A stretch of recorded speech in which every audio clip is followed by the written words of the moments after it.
আপনি আসবেন একটা আপনার দেশ, আসেন না কেন? হু স্টপস ইউ? নাগরিকত্ব তো কারো যায়নি, নাগরিক 21 বছর প্রধানমন্ত্রী তো করেছেন, আপনি স্বেচ্ছায় চলে গেছেন, কেউ যেতে বলেন নাই, আপনি স্বেচ্ছায় গেছেন, আপনি ভালো থাকেন, আবার আসেন, আমরা সবাই আপনাকে শ্রদ্ধা করি।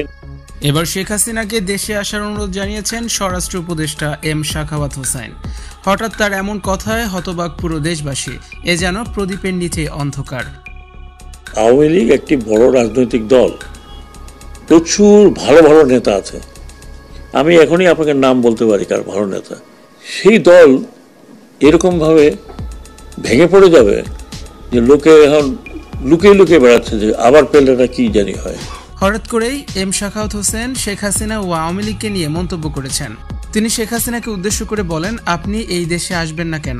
এটা আপনার দেশ, আপনার তো নাগরিকত্ব যায়নি, আপনি স্বেচ্ছায় দেশ ত্যাগ করেছেন, কেউ আপনাকে যেতেও বলেনি, আপনাকে আমরা সবাই শ্রদ্ধা করি।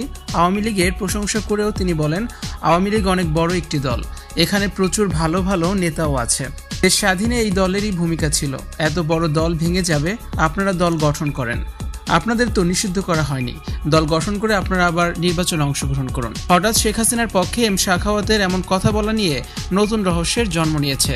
এই স্বরাষ্ট্র উপদেষ্টার বিপক্ষে অনেকেই ছিলেন। সম্প্রতি পিনাকি ভট্টাচার্য তার একটি ভিডিওতে এম সাখাওয়াত হোসেনের ব্যাপারে গভীর উদ্বেগ প্রকাশ করেছেন। তিনি বলেন, শেখ হাসিনার খুবই ঘনিষ্ঠ জন এম সাখাওয়াত হোসেন, তিনি কিভাবে উপদেষ্টা পর্ষদে জায়গা পেলেন? তিনি থাকলে আওয়ামী লীগ আরো বেশি সুযোগ পাবে, তাকে উপদেষ্টা করা মোটেও ঠিক হয়নি, ছাত্ররা নিজেরাই নিজেদের বিপদ ডেকে এনেছে। এর আগে তিনি কখনোই শেখ হাসিনার বিরুদ্ধে কথা বলেননি। সাখাওয়াত হোসেনের এমন বক্তব্যে নিন্দার ঝড় উঠেছে সোশ্যাল মাধ্যম জুড়ে।